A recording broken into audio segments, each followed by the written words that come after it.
Hello friends, this is Nirmala and welcome back my channel basic biology by Nirmala Chaudhary.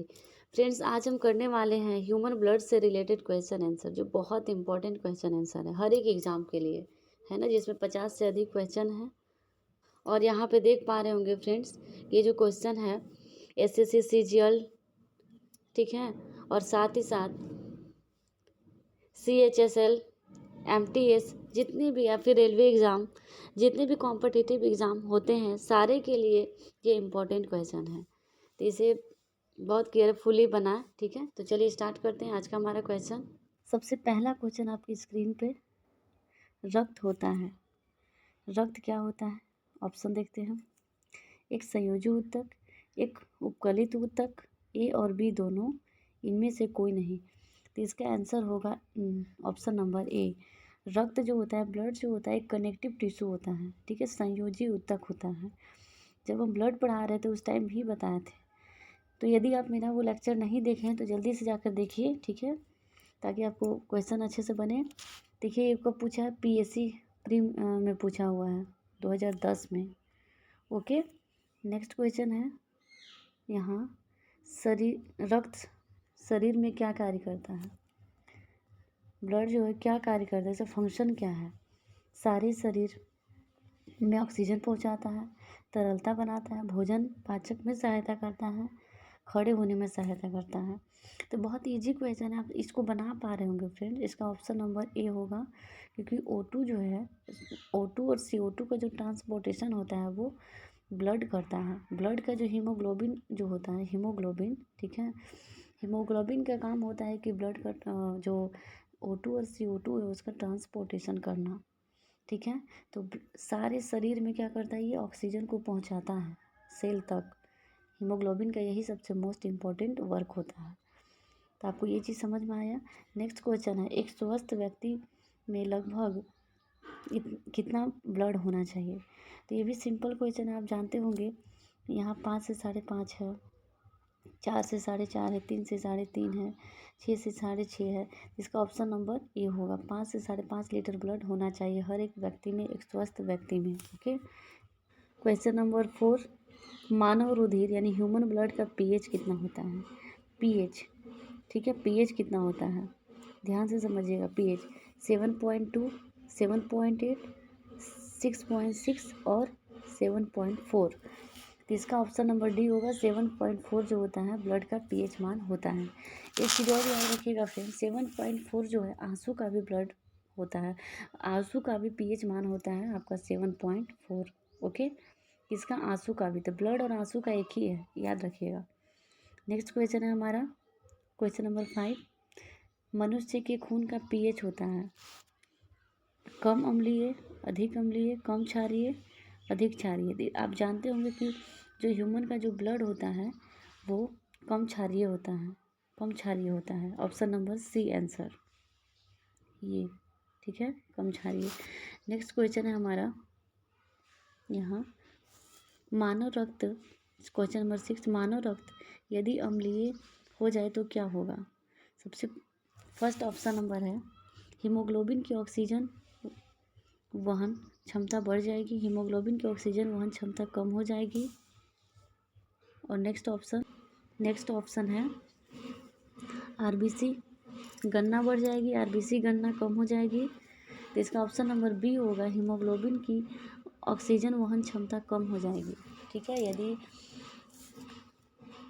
Next question, प्राकृतिक कोलाइट कौन सा है? प्राकृतिक कोलाइट कौन सा है? इच्छु शर्करा, रक्त, सोडियम क्लोराइड, यूरिया। तो आप जानते होंगे कि ब्लड जो होता है वो क्या होता है, प्राकृतिक कोलाइड होता है, एक नेचुरल कोलाइड होता है, समझ पाए। क्वेश्चन नंबर 8, कनिकाओं को कॉर्पसल्स कहा जाता है, के बिना रक्त के तरल अंश को कहते हैं, क्या कहते हैं? उत्तक, तरल, प्लाज्मा, सीरम, लसिका। इसका आंसर होगा प्लाज्मा। यदि ब्लड में से कॉर्पसल्स निकाल दिया जाए तो उसे प्लाज्मा कहते हैं, क्योंकि ब्लड को 2 पार्ट्स में डिवाइड करते हैं, पहला कॉर्पसल्स और दूसरा प्लाज्मा, जिसमें प्लाज्मा 60% होता है, कॉर्पसल्स 40% होता है, ठीक है। तो ये हो गया, यदि निकाल दिया जाए कॉर्पसल्स को तो क्या बचेगा? प्लाज्मा। ओके, क्वेश्चन नंबर 9 मानव रक्त में कोशिकीय अंश का कितना प्रतिशत प्लाज्मा होता है? प्लाज्मा कितना परसेंट होता है? तो ऑप्शन नंबर बी होगा। जैसे कि अभी हम बताए थे कि 55 से 60 के बीच में होता है आपका प्लाज्मा, और 40% क्या होता है? कॉर्पसल्स होता है। ठीक है, कॉर्पसल्स 40% लगभग। ठीक है, इसका ऑप्शन नंबर हो जाएगा बी, 55%। ओके, नेक्स्ट क्वेश्चन है हमारा क्वेश्चन नंबर 10। एक हल्के पीले रंग का गाढ़ा तलक पदार्थ है जो रक्त के आयतन का लगभग 55% होता है। प्लाज्मा, संगठित संरचनाएं, रक्त समूह, रक्त स्कंदन। तो जैसा कि अभी हम बताए थे कि प्लाज्मा तो होता है 55 से 60 के बीच में होता है। कॉर्पसल्स आपका कितना होता है? 40%। तो इसका आंसर हो जाएगा प्लाज्मा। ओके, क्वेश्चन नंबर 11 है यहाँ। मानव रक्त प्लाज्मा में प्रायः पानी के प्रतिशत मात्रा में कितनी भिन्नता होती है? ऑप्शन नंबर फर्स्ट 60 से 64, 70 से 75, 80 से 82, 90 से 92। तो इसका ऑप्शन नंबर होगा 90 से 92। ठीक है, क्योंकि पानी सबसे ज़्यादा रहता है प्लाज्मा में, 90 से 92%। ओके, और देखिए झारखंड PSC प्री में पूछा हुआ ये क्वेश्चन है। क्वेश्चन नंबर 12, निम्न में से कौन सा एक प्लाज्मा प्रोटीन नहीं है? पूछा है, नहीं है। प्लाज्मा में जो प्रोटीन पाया जाता है वो नहीं है। Haemoglobin, prothrombin, fibrinogen, globulin. तो आप बहुत अच्छे से समझ पा रहे होंगे कि हीमोग्लोबिन जो होता है ये जो है हीमोग्लोबिन जो है ये एक प्लाज्मा प्रोटीन नहीं है। बाकी इन तीनों जो है प्लाज्मा प्रोटीन है। हीमोग्लोबिन क्या है फिर? हीमोग्लोबिन जो है एक पिगमेंट होता है जिसके कारण ब्लड का रेड कैसा होता है? ब्लड का कलर रेड होता है। तो हीमोग्लोबिन एक पिगमेंट है, न कि प्लाज्मा प्रोटीन। ओके, तो नेक्स्ट क्वेश्चन है प्लाज्मा रक्त का ग्लूकोज स्तर सामान्यतः व्यक्त किया जाता है। रक्त का जो ग्लूकोज स्तर कैसे व्यक्त किया जाता है? HgMM में, मिलीग्राम प्रति डेसीलीटर, भाग प्रति मिलियन, ग्राम प्रति लीटर। इसका ऑप्शन नंबर बी, मिलीग्राम प्रति डेसीलीटर में व्यक्त करते हैं। ओके, अब नेक्स्ट क्वेश्चन यहाँ से क्वेश्चन नंबर 14। वयस्क में खाली पेट रुधिर ग्लूकोज mg प्रति 100 ml में होता है। पहला 200, 160, 100, 60। इसका ऑप्शन नंबर 100 होगा, 100। Okay, question number next 15। मनुष्य में सामान्यतः निरंतर रुधिर शर्करा प्रति स्तर प्रति 100 ml रुधिर होता है। 30 से 50 mg, 50 से 70 mg, 80 से 100 mg, 120 से 140 mg। इसका ऑप्शन नंबर सी, 80 से 100 mg। ओके, नेक्स्ट क्वेश्चन है हमारा क्वेश्चन नंबर 16। मानव रुधिर में कोलेस्ट्रॉल की सामान्यता स्तर कितना होता है? 80 से 120 mg, 120 से 140, 140 से 180, 180 से 200। इसका ऑप्शन नंबर होगा 180 से 200। 180 से 200 mg जो होता है क्या होता है? कोलेस्ट्रॉल होता है ब्लड में। ओके, नेक्स्ट क्वेश्चन, वयस्क पुरुष में RBC की सामान्य संख्या कितनी होती है? RBC पूछा है, RBC 5, 5.5 million, 5.4 million, 4.5 million, 4.0 million कि 4 मिलियन। तो आप जानते होंगे कि 5.4 मिलियन जो होता है एक वयस्क पुरुष में RBC की संख्या होता है। ठीक है, अब नेक्स्ट क्वेश्चन आता है हमारा क्वेश्चन नंबर 18। रक्त उत्पत्ति कहा जाता है? फेफड़ा, अग्नाशय, जिगर, अस्थि मज्जा। तो आप ये क्वेश्चन जानते होंगे कि ब्लड का जो उत्पत्ति होता है यानी कि ब्लड का जो फॉर्मेशन होता है वो अस्थि मज्जा में होता है यानी कि बोन मैरो में होता है। ठीक है, कहाँ होता है? बोन मैरो में होता है फ्रेंड्स। यहाँ पे देख पा रहे होंगे D option number is right, अस्थि मज्जा, जिसको बोन मैरो इंग्लिश में कहते हैं। लाल रक्त कोशिका के निर्माण के लिए शरीर का कौन सा अंग जिम्मेदार है? रेड ब्लड सेल जो है कहाँ बनता है? तो रेड ब्लड सेल भी कहाँ बनता है? बोन मैरो में बनता है फ्रेंड्स। कहाँ बनता है? बोन मैरो, जिसे अस्थि मज्जा कहते हैं। समझ पाए? तो बोन मैरो में बनता है। नेक्स्ट क्वेश्चन, यहाँ क्वेश्चन नंबर 20, लाल रुधिर कणिकाएं यानी कि आरबीसी में बनती है। लाल अस्थि मज्जा, श्वेत अस्थि मज्जा, काला अस्थि मज्जा। काला तो होता नहीं है, श्वेत होता नहीं है, नीला होता नहीं है। ओके, रेड अस्थि मज्जा, तो ये भी कहाँ बनेगा? रेड बोन मैरो में बनता है, रेड बोन मैरो में। नेक्स्ट क्वेश्चन है हमारा क्वेश्चन नंबर 21, लाल रक्त कणिकाओं का औसत जीवन काल लगभग कितने समय का होता है? ठीक है, 100 से 200, 100 से 200, 100 से 120, 160 से 180। तो ये सब फालतू का ऑप्शन है। इसका जो जीवन काल होता है 100 से 120 दिन का होता है। किसका? आरबीसी का। नेक्स्ट क्वेश्चन हमारा 22, एक पुरानी और नष्ट प्राय लाल रक्त कणिकाएं कहाँ नष्ट होने जाती है? तो देखो, जब आरबीसी का जब जीवन काल खत्म हो जाता है तो उसका जो, जिसको ग्रेवयार्ड भी कहा जाता है, तो उसका जो ये होता है उसको यकृत में होता है। ठीक है, पुराना जब हो जाता है रक्त कणिकाएं, रेड ब्लड सेल, तो नष्ट होने के लिए कहाँ जाती है? यकृत में जाती है फ्रेंड्स। सॉरी, यकृत नहीं, इसका आंसर होगा ऑप्शन नंबर ए, प्लीहा या तिल्ली जिसको बोलते हैं, या स्प्लीन बोलते हैं। इसको इंग्लिश में स्प्लीन बोलते हैं। ठीक है, इसको इंग्लिश में क्या बोलते हैं? स्प्लीन कहते हैं। तो रेड बोन मैरो जो है, यानी कि जो लाल रक्त कणिकाएं हैं, आरबीसी है, आरबीसी का जिसे ग्रेवयार्ड भी कहा जाता है, ग्रेवयार्ड भी कहा जाता है। किसको? प्लीहा या तिल्ली को, जिसे इंग्लिश में स्प्लीन कहते हैं। ओके, नेक्स्ट पढ़ें यहाँ क्वेश्चन नंबर 23, निम्नलिखित में कौन सा मानव शरीर के विभिन्न अंगों का ऑक्सीजन वाहक है? आरबीसी, डब्ल्यूबीसी, प्लाज्मा, तंत्रिकाएं। इसका option number A, red blood cell. Okay, next question 24, बहुत अधिक ऊंचाई पर मनुष्य की लाल रुधिर कणिकाओं, जब बहुत ऊंचाई पर जाते हैं फ्रेंड, पहाड़ों पर जब जाते हैं, तो हमारा जो आरबीसी है, आरबीसी का जो आकार होता है वो कैसा होता है? बढ़ जाता है, जिसके कारण जो होता है गाल वगैरह लाल हो जाता है। समझ पाए?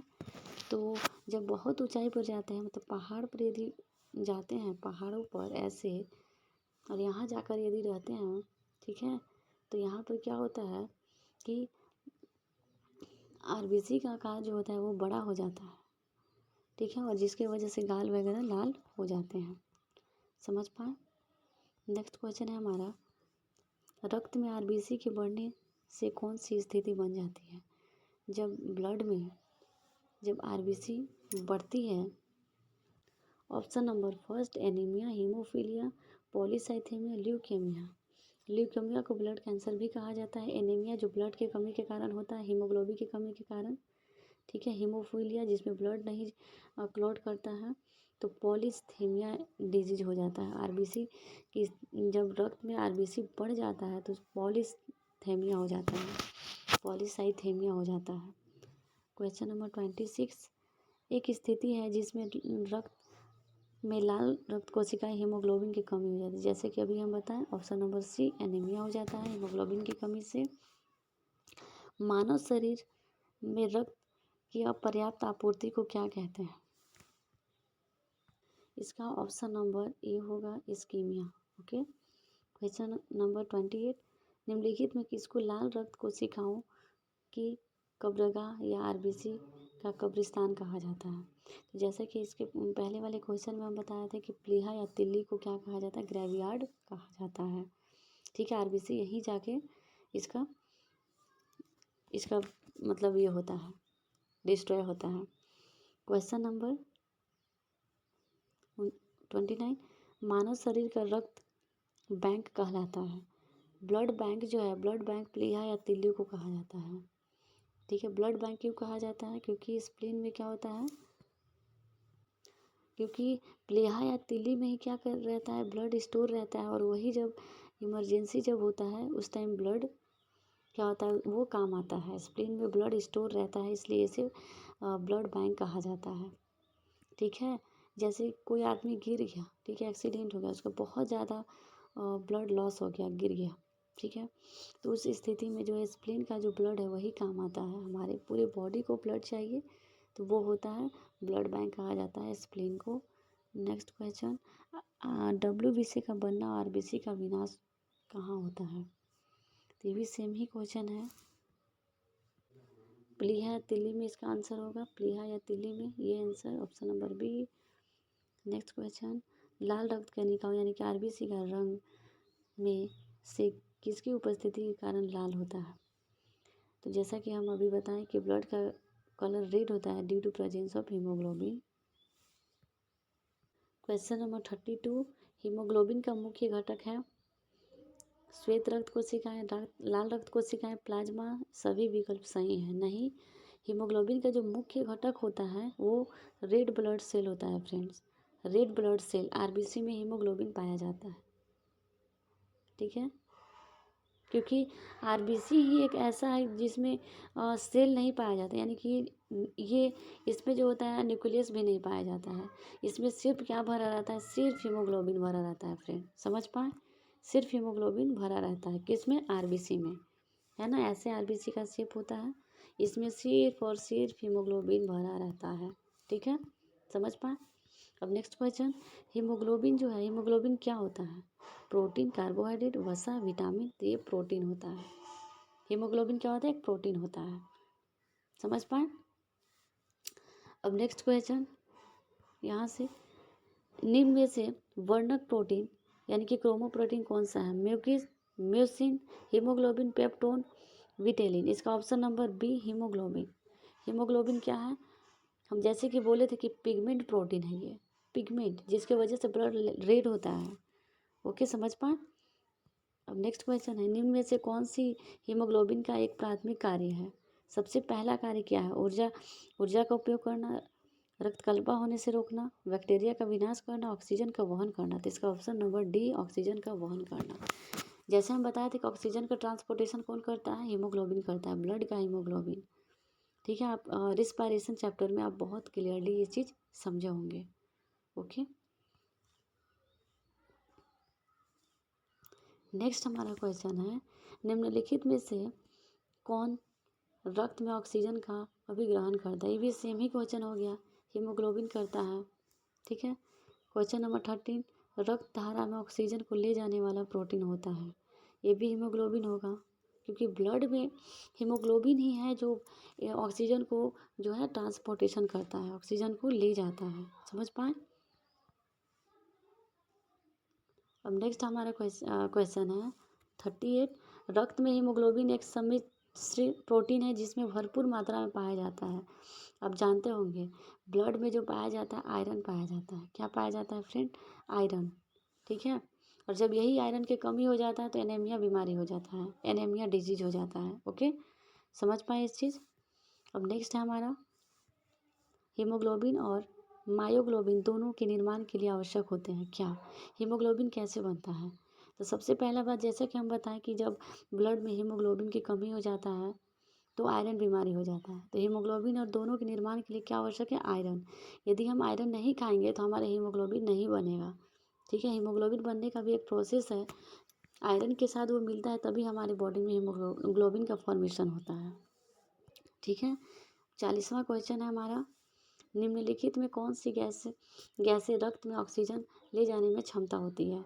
नाइट्रस ऑक्साइड क्षमता को कम करती है, पूछा है, ठीक है। Carbon monoxide, carbon dioxide, nitric oxide, इसका option number B carbon monoxide, जो बहुत ही डेंजरस गैस है, ठीक है, जिससे इंसान की मौत हो जाता है।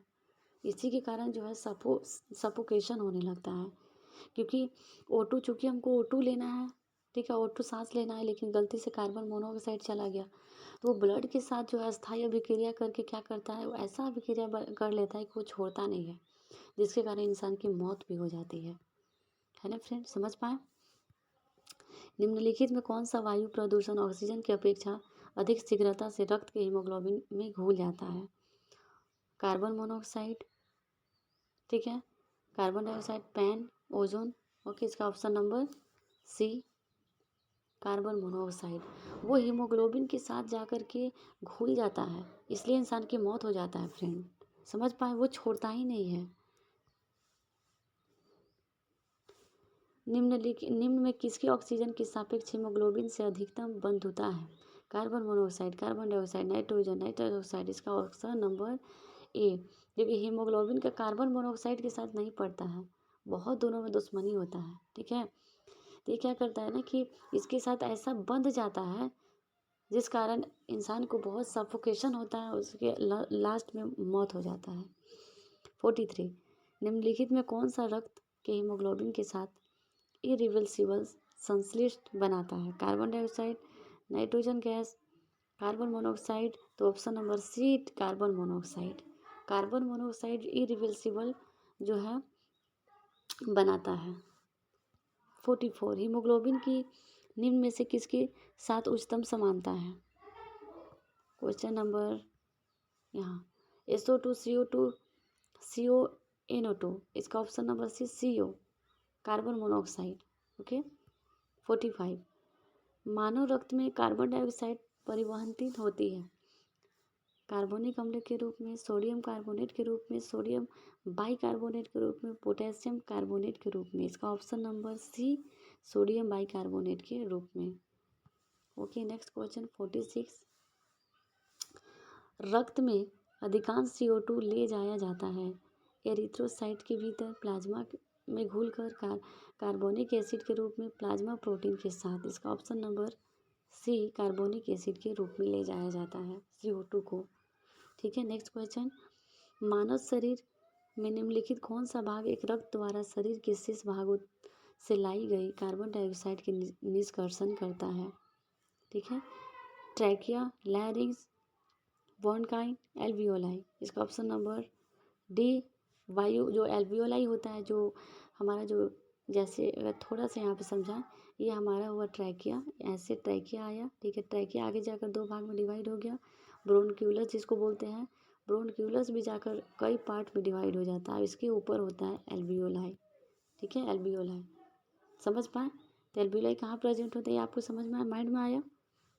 तो इसका आंसर हो जाएगा आपका ऑप्शन नंबर डी एल्वियोलाई। समझ पाए। निम्न में से कौन मनुष्य के श्वसन रंजक है? श्वसन रंजक है तो हीमोग्लोबिन है। हीमोग्लोबिन ही गैस का ट्रांसपोर्टेशन करता है। 49 किस प्राणी में जीव द्रव्य में हीमोग्लोबिन का विलय हो जाता है? किस प्राणी में? मेढक, मत्स्य, मानव, केंचुआ। तो इसका आंसर हो जाएगा केंचुआ। केंचुआ में जो होता है हीमोग्लोबिन का विलय हो जाता है। क्वेश्चन नंबर 50 हीमोग्लोबिन में संदर्भ में निम्नलिखित कौन सा कथन सही है? हीमोग्लोबिन के बारे में पूछ रहा है, ध्यान से समझिएगा इसको। ओके, पहला, यह रक्त में ऑक्सीजन का परिवहन करता है। यह लौ युक्त यौगिक है। कुछ रोगों के विरुद्ध प्रतिरक्षा प्रदान करता है। यह रक्त को लाल रक्त प्रदान करता है। ऑप्शन नंबर यहाँ पे हो जाएगा बी, जिसमें पहला हो जाएगा सही, क्योंकि ये ऑक्सीजन का ट्रांसपोर्टेशन करता है, सही बात है। और साथ ही साथ ये क्या करता है, इसमें हीमोग्लोबिन में चूँकि आयरन पाया जाता है, और साथ ही साथ क्वेश्चन नंबर 4 ये लाल रक्त प्रदान करता है, ये सही बात है। ठीक है, ऑप्शन नंबर बी बिल्कुल सही है। अब 51 क्वेश्चन नंबर रक्त में 1 ग्राम हीमोग्लोबिन द्वारा ऑक्सीजन की कितनी मात्रा परिवहन होता है? जब 1 किलोग्राम 1 ग्राम हीमोग्लोबिन रहेगा तो कितना होगा? तो 1.34 मिलीलीटर। ओके, नेक्स्ट क्वेश्चन है हमारा जब रक्त में ऑक्सीजन की सांद्रता में कमी आ जाती है तो श्वास की गति कम होगी, बढ़ जाएगी, परिवर्तित नहीं होगी, पहले से घट फिर बढ़ती है? तो इसका ऑप्शन नंबर बी, जब ब्लड में ऑक्सीजन की सांद्रता कम हो जाएगी तो इसका जो श्वास की गति है वो बढ़ जाती है। समझ पाए। नेक्स्ट क्वेश्चन है हमारा अरक्तता में निम्नलिखित में से किसकी मात्रा कम हो जाती है? अरक्तता, हीमोग्लोबिन, अरक्तता। ठीक है, इसका ऑप्शन नंबर ए अरक्तता, जिसे एनीमिया कहते हैं, एनीमिया कहते हैं फ्रेंड। ठीक है, नेक्स्ट क्वेश्चन है हमारा अरक्तता किसकी कमी के कारण होती है? तो हम अभी से कितनी बार बताया है कि जो हीमोग्लोबिन में जब आयरन की कमी हो जाती है, आयरन, ठीक है, तब क्या हो जाता है? अरक्ता डिजीज, जिसका ऑप्शन नंबर है फॉलिक एसिड। फॉलिक एसिड की कमी हो जाती है। क्वेश्चन नंबर 55, किस विटामिन की कमी होने पर प्रणाशी रक्त कल्पता हो जाती है? तो यहाँ पे ऑप्शन नंबर हो जाएगा आपका, हो जाती है विटामिन B5, B12, B6 या C. Option number B12। Okay. 56 question number हमारा, थैलेसीमिया के रोगों में शरीर निम्न में से संश्लेषण की क्षमता नहीं रखता? Vitamin D, hormone, haemoglobin, protein. इसका ऑप्शन हो जाएगा हीमोग्लोबिन। ओके।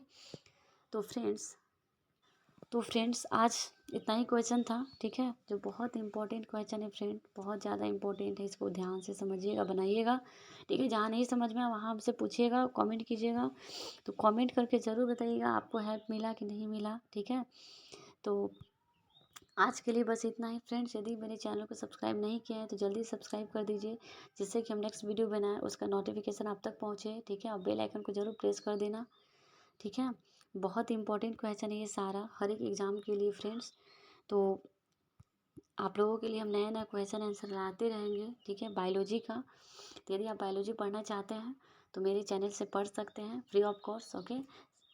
तो चलिए आज के लिए बस इतना ही, मिलते हैं नेक्स्ट वीडियो में नेक्स्ट टॉपिक के साथ। Okay, thank you so much आप सभी का।